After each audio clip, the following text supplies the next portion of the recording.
Iya, di gereja ini ya Pak Gembala sedang berbicara tentang iman. Ya, iman adalah tema yang harus dibahas di gereja. Kenapa? Karena penting sekali. Sebab Yesus berkata, kalau aku datang kembali kedua kali di bumi ini, di dunia ini, adakah iman aku dapati? Tapi iman yang bagaimana yang dicari oleh Tuhan? Kalau Tuhan datang, Tuhan gak cari sesuatu yang lain dari hidup kita. Tuhan cuma cari iman, ya. Tapi iman yang seperti apa? Bukan iman yang sembarangan, bukan iman yang gampangan, saudara. Kita akan belajar hari ini dari seorang di Alkitab yang namanya tercatat. Ya, kalau orang itu namanya tercatat di Alkitab itu luar biasa. Ya, yang pertama karena imannya luar biasa, yang kedua karena imannya gagal, dua itu aja. Tapi kita mau belajar hari ini dari seorang yang imannya luar biasa, buka bersama Markus pasal yang ke-10. Kita buka Injil Markus pasal yang ke-10 ayat yang ke-46 mulai. Kalau kita lihat judul perikopnya di sana, Yesus menyembuhkan Bartimeus, ya. Saya baru menemukan ayat ini tadi subuh, saudara, ketika saya bangun. Saya baca ayat ini, Tuhan kasih ayat ini untuk saya khotbahkan. Tapi jujur saya baru pertama kali, ya, mengkhotbahkan ini, ya. Dan saya baru baca-baca tadi pagi, selama ini mungkin cuma baca tapi terlewat.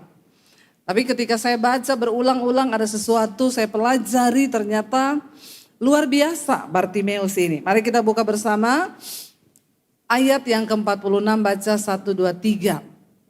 Lalu tibalah Yesus dan murid-muridnya di Yeriko. Dan ketika Yesus keluar dari Yeriko bersama-sama dengan murid-muridnya dan orang banyak berbondong-bondong, ada seorang pengemis yang buta bernama Bartimeus, anak Timeus, duduk di pinggir jalan. 47, saudara baca.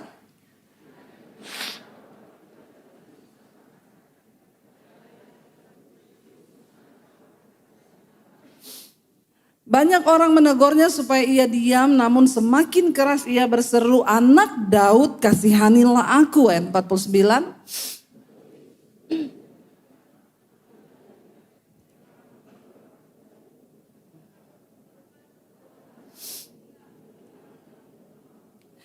Lalu ia menanggalkan jubahnya, ia segera berdiri dan pergi mendapatkan Yesus. 51.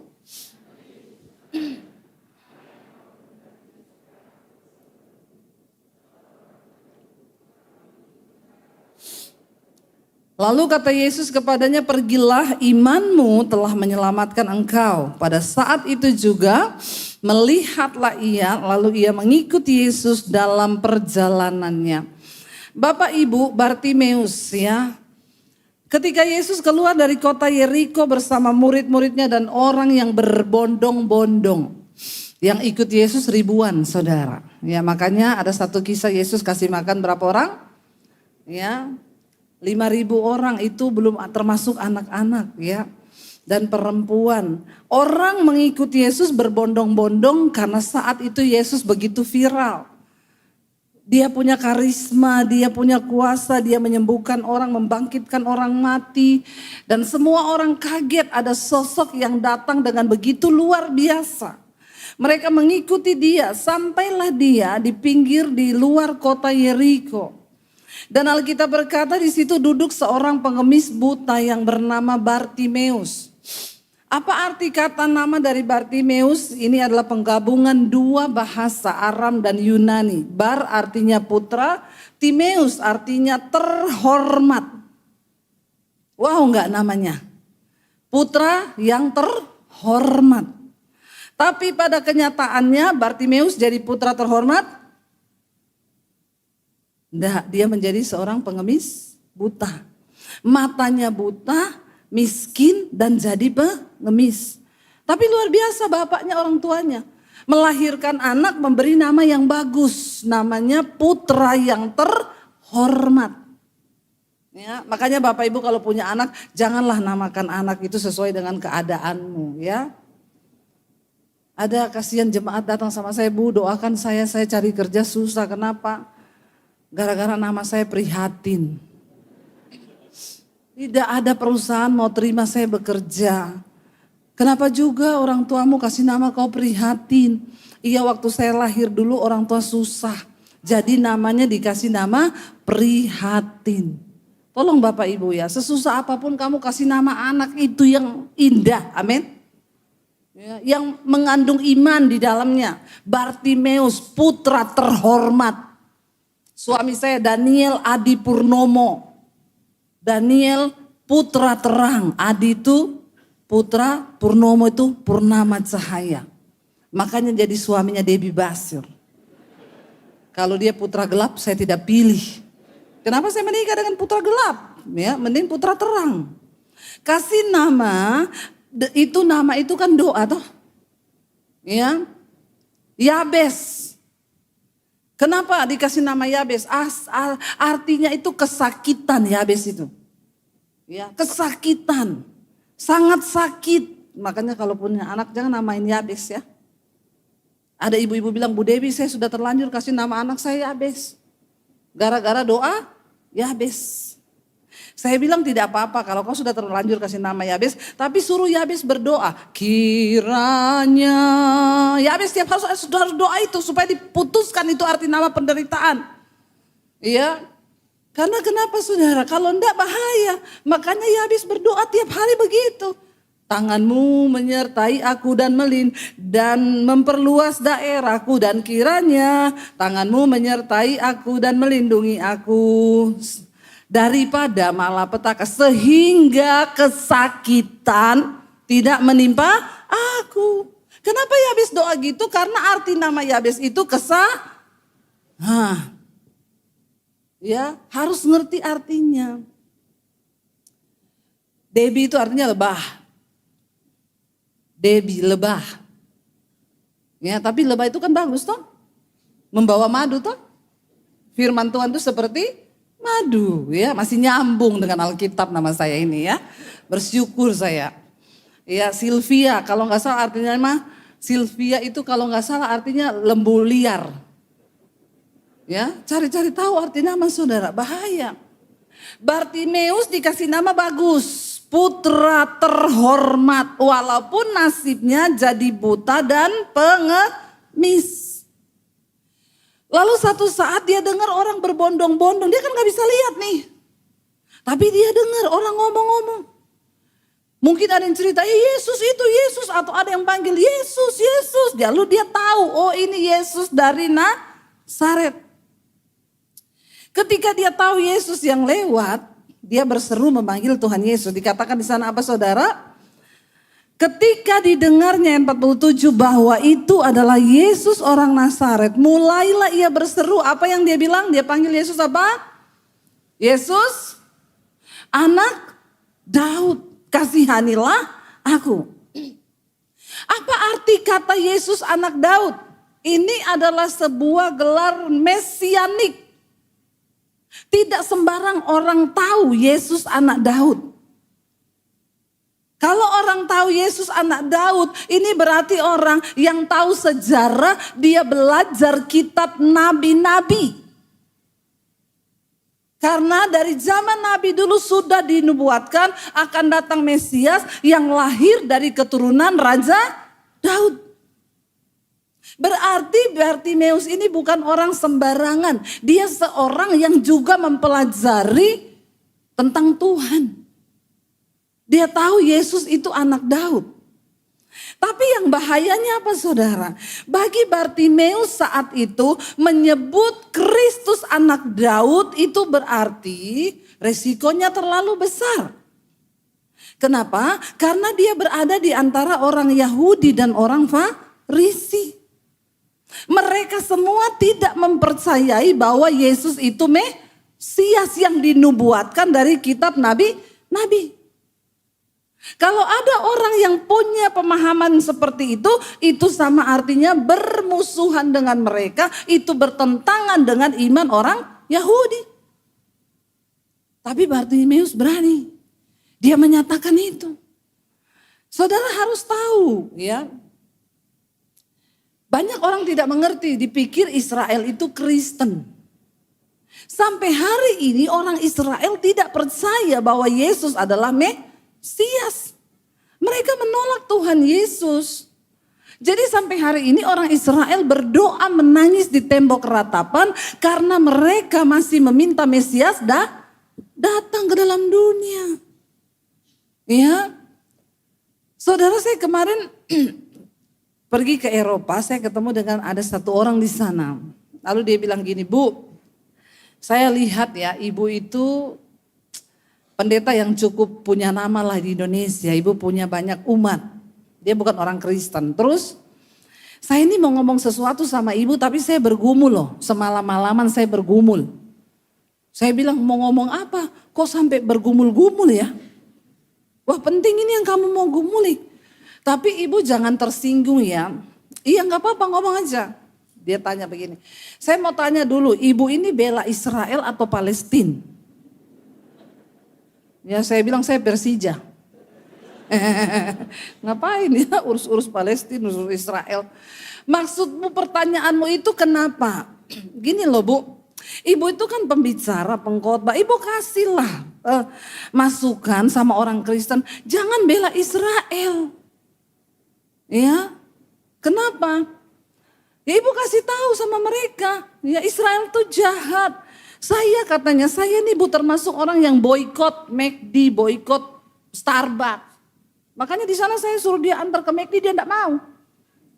Dia antar ke nasi kebab. Lalu saya bilang, oh jadi kamu salah satu orang yang memboikot. Iya, gara-gara kamu loh di Indonesia banyak orang muslim kehilangan pekerjaan. Yang kerja di McD, yang kerja di Starbucks, kasihan loh mereka pada tutup. Dia nggak ada pekerjaan orang muslim. Berarti kamu, saya bilang, kalau kamu termasuk orang yang boikot-boikot, kamu orang yang mabok agama. Ya, mabok agama. Terus ibu bela siapa? Bela Palestina atau bela Israel? Saya bilang, kamu sudah pernah pergi ke Israel belum? Belum. Nanti kapan-kapan ikut saya. Supaya kamu tahu, di Israel orang Kristen hampir nggak ada. Cuma 3-5%. Yang lain itu Muslim dan Yahudi, Yudaisme agamanya. Kita juga di sana kalau pakai kalung salib di Yerusalem itu kita sembunyiin salib kita. Karena kita juga bisa diludah sama mereka. Mereka benci, mereka tidak percaya Yesus itu Tuhan. Mereka menolak.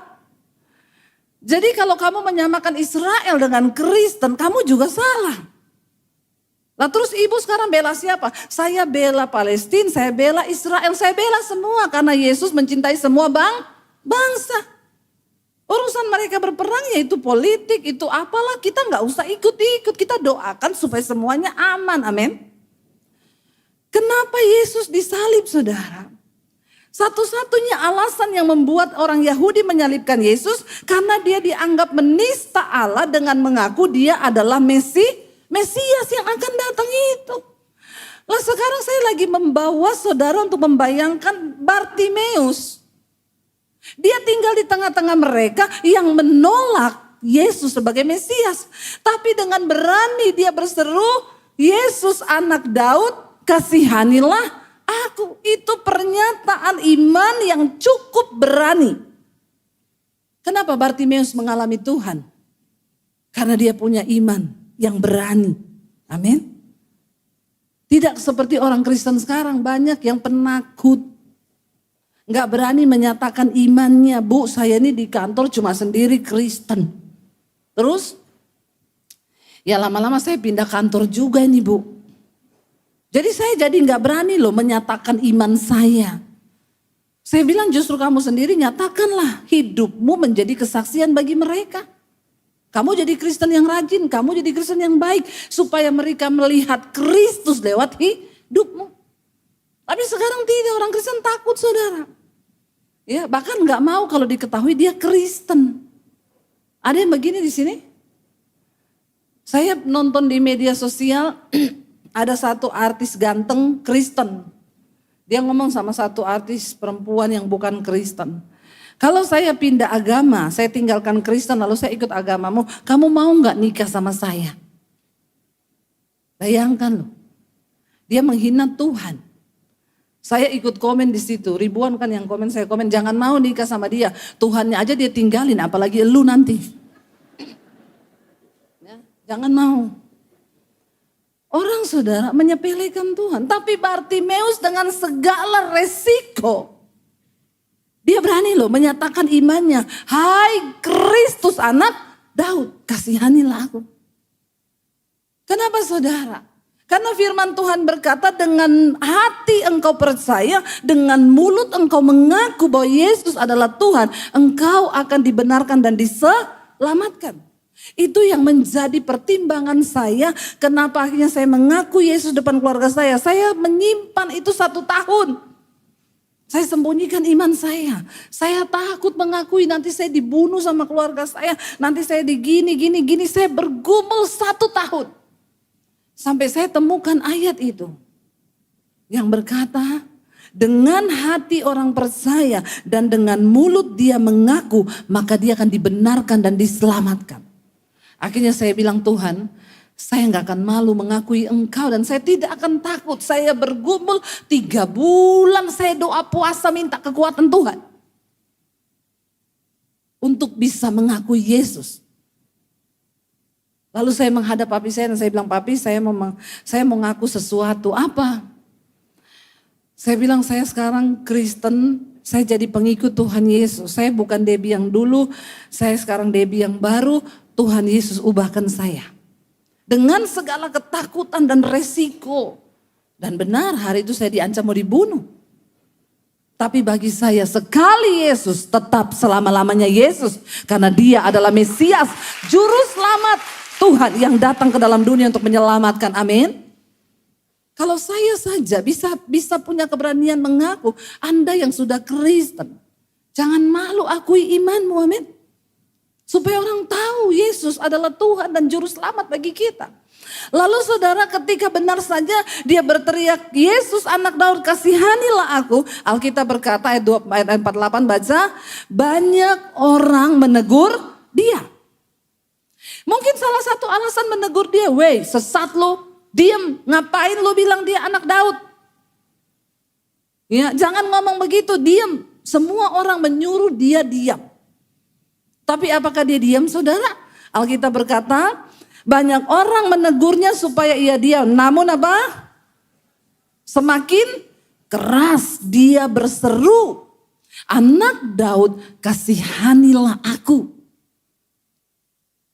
Barang siapa berseru kepada nama Tuhan, maka dia akan diselamatkan.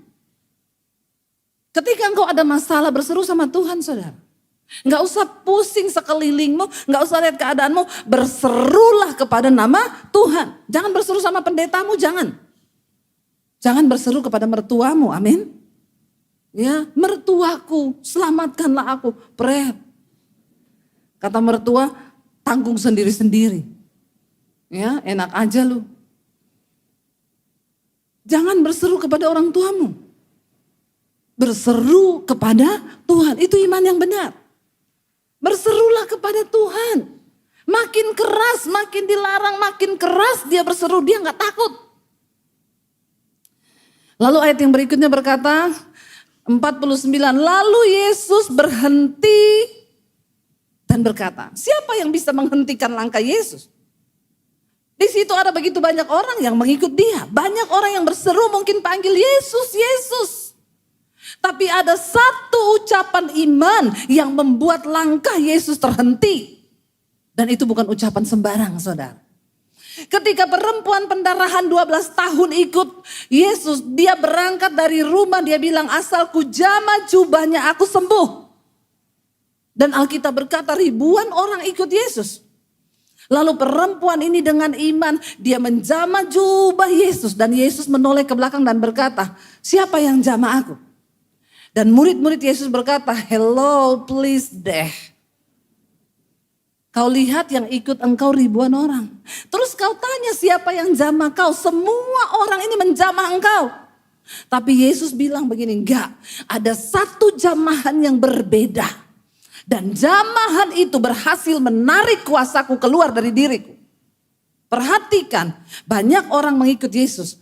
Tapi tidak semua bisa menarik kuasa Tuhan turun atas hidupnya.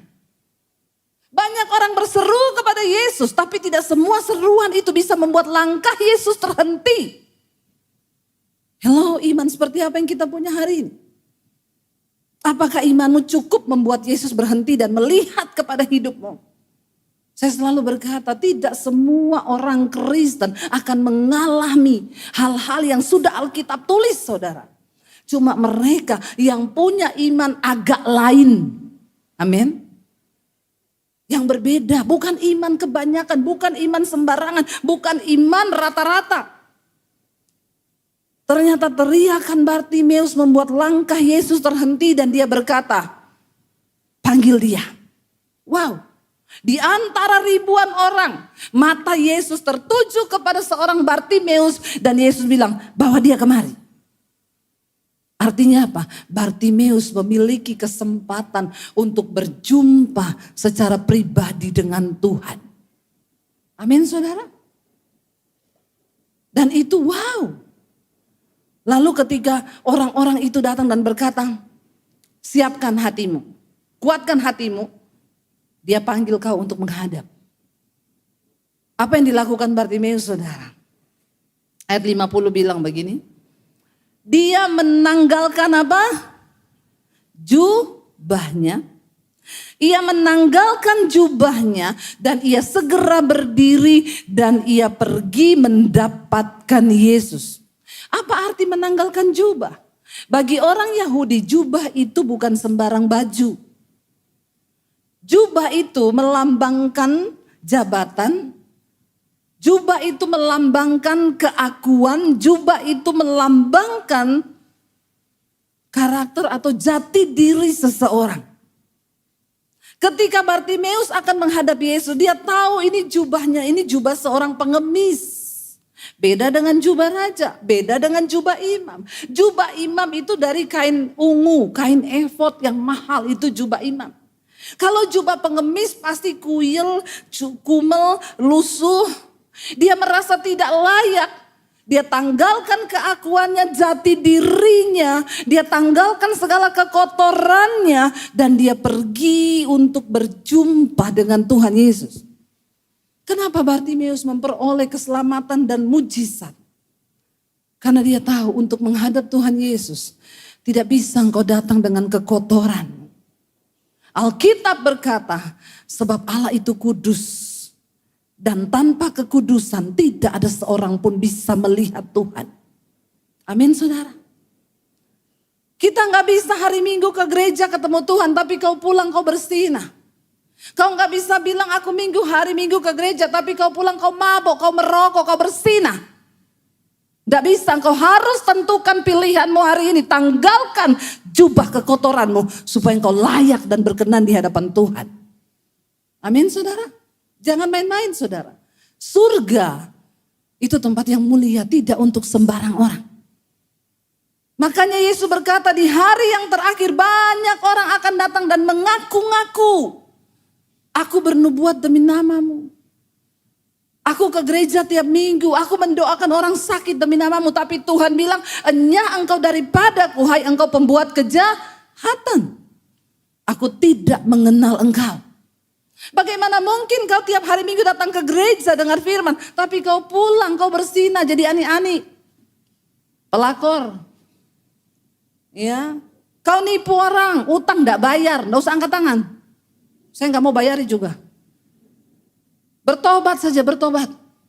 Kenapa kau sebut dirimu Kristen, pengikut Kristus? Kalau kau gak mau berubah, kau gak mau tanggalkan jubah kekotoranmu untuk mengikut Tuhan. Bertobat, saudara. Ya, bertobat. Karena surga itu kudus. Kita sudah diberi kasih karunia. Tuhan tunggu kita bertobat.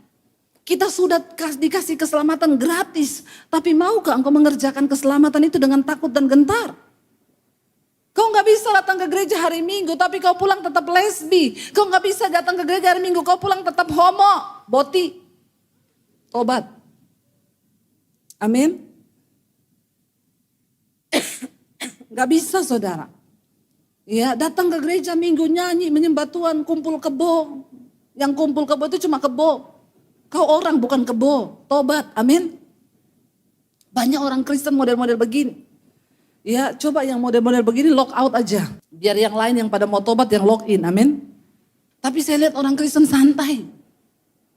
Dia bilang gini, Saya selamat karena kasih karunia.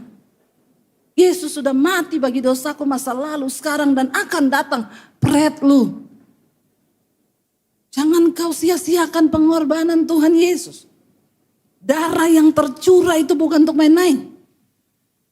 Dan Tuhan bilang siapa menghormati aku, dia akan kuhormati. Tapi siapa tidak menghormati aku, dia akan dipermalukan dan akan dibinasakan. Dengar baik saudara, kita di hari-hari terakhir. Akhir zaman. Berita-berita yang kita lihat sudah cukup membuat ngeri loh. Saya tuh tiap malam mau tidur Tuhan. Saya berdoa Tuhan kalau malam ini terjadi pengangkatan. Apakah saya ini layak Tuhan? Saya tidak mau tertinggal. Bahwa aku ini layak. Bahwa waktu-waktu yang sisa di hidupku ini sekarang hanya untuk melakukan kehendak-Mu Tuhan. Melayani. Ya. Walaupun kadang capek, lelah. Tapi saya mau terus melakukan kehendak Tuhan, apa yang Tuhan mau. Saudara, ayo apa yang sudah kita lakukan bagi Tuhan. Alkitab berkata, Bartimeus tanggalkan jubahnya, dia datang sama Yesus lalu Tuhan tanya, apa yang engkau kehendaki? Saya mau tanya saudara, kalau hari ini Tuhan berdiri depanmu dan bertanya, apa yang kau mau? Kira-kira saudara minta apa dari Tuhan? Yang minta uang angkat tangan. Gak ada yang minta uang sama Tuhan? Yang minta kaya angkat tangan? Gak ada juga. Yang minta mobil angkat tangan? Gak ada juga. Yang minta rumah angkat tangan? Gak ada loh. Kenapa gak ada? Karena kami gak pernah berdoa Bu. Oh iya. Makanya gak pernah ada permintaan, yang gak pernah doa kok. Saudara kalau hari ini Tuhan berdiri depan kita dan dia bilang aku akan kasih apa yang kau minta. Kira-kira yang saudara minta apa? Bartimeus berdiri dan mendapat kesempatan spesial. Yesus cari dia dan berkata bawa dia ke sini. Dan waktu dia ketemu Yesus tanya kamu mau apa? Penting bagi kita tahu apa yang kita minta hari ini. Karena kita harus meminta yang terpenting di antara yang penting. Amin. Banyak kebutuhan. Kira-kira saudara kalau pengemis itu yang terpenting buat dia apa? Yang tiap hari dia minta-minta sama orang itu apa? Uang toh. Gak ada pengemis minta perhatian toh. Perhatian dong. Alay lebay loh. Ya kata bapak-bapak istri saya aja gak saya perhatikan. Ya. Gak usah minta perhatian hari-hari ini, capek kita minta perhatian. Ada ibu-ibu datang sama saya, Bu saya mau cerai, kenapa? Suami saya tuh gak pernah perhatian sama saya. Saya bilang ibu tidak semua manusia itu butuh perhatian di dunia ini. Ya, ada juga yang butuh tumbal, Nyi Roro Kidul. Tapi itu bukan manusia, itu syaiton. Makanya orang yang suka buat tumbal itu syaitan itu. Menumbalkan istri, menumbalkan anak, menumbalkan temen. Nah itu syaitan itu ya. Saudara ya. Ketika Bartimeus ditanya apa yang kau mau. Dia bisa minta uang loh. Tuhan kasih uang dong. Rumah dong. Dia ketemu sama yang maha kuasa kan. Tapi Bartimeus tahu apa yang terpenting dari semua yang penting. Dia bilang Rabuni. Aku mau melihat. Apa arti kata Rabuni saudara? Rabuni itu guruku atau mentorku atau pembimbingku. Bartimeus ini saya pelajari luar biasanya. Dia ini belum pernah ketemu Yesus loh. Baru kali itu dia ketemu Yesus.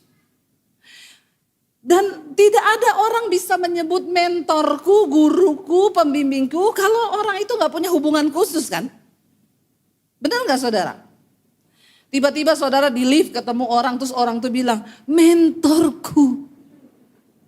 Saudara bingung gak? Padahal saudara gak kenal dia.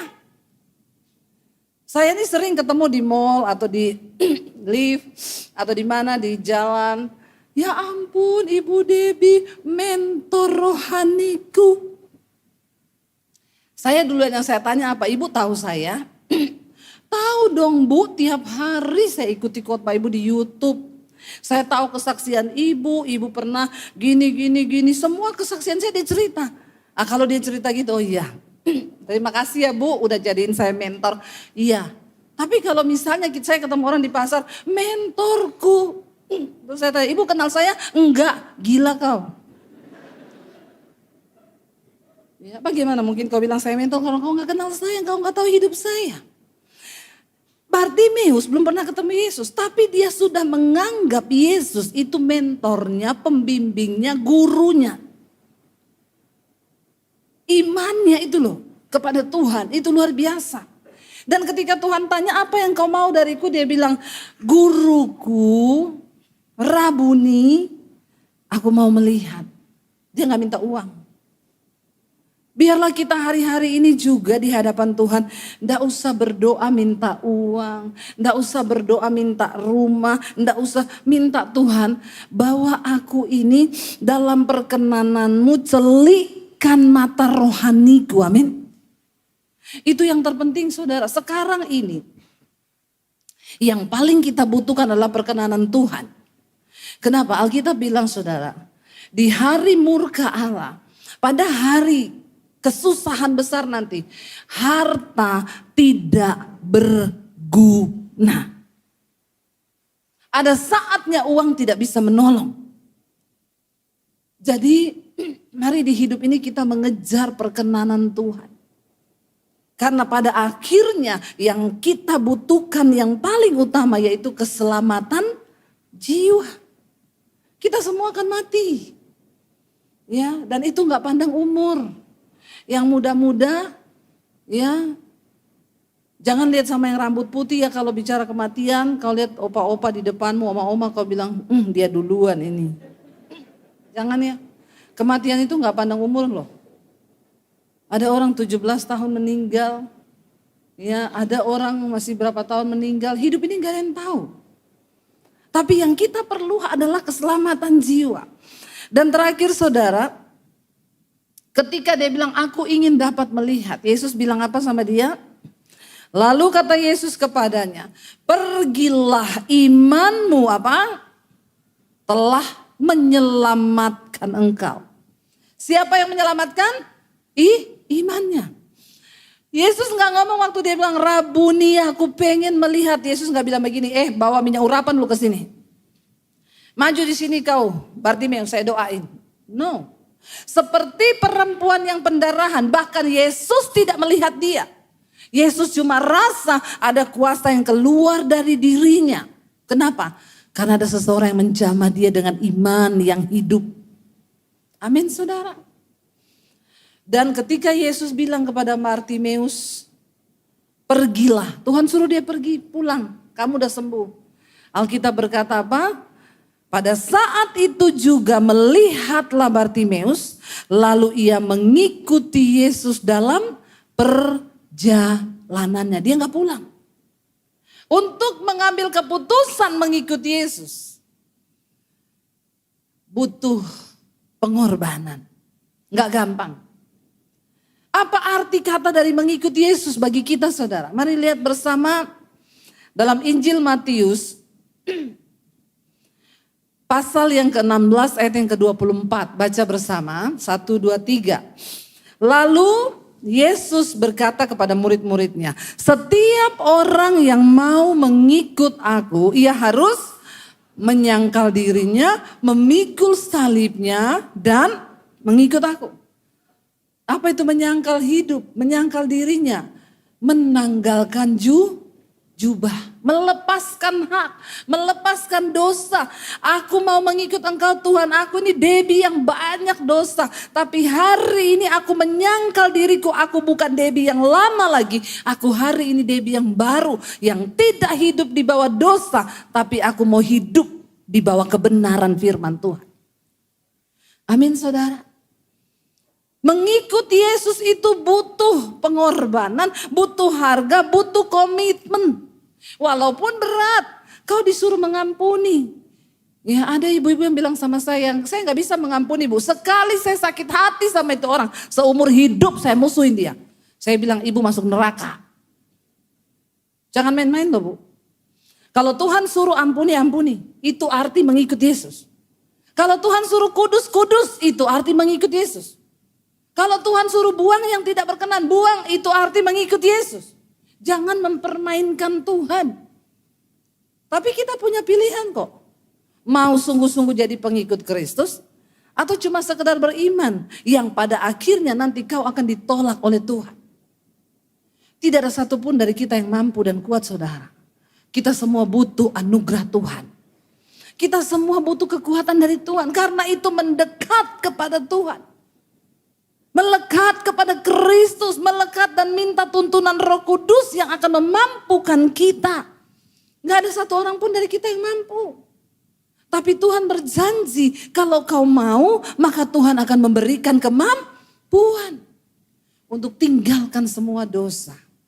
Saya berdoa kita semua yang ada di tempat ini sore hari ini. Mari kita mau sungguh-sungguh datang sama Tuhan, saudara.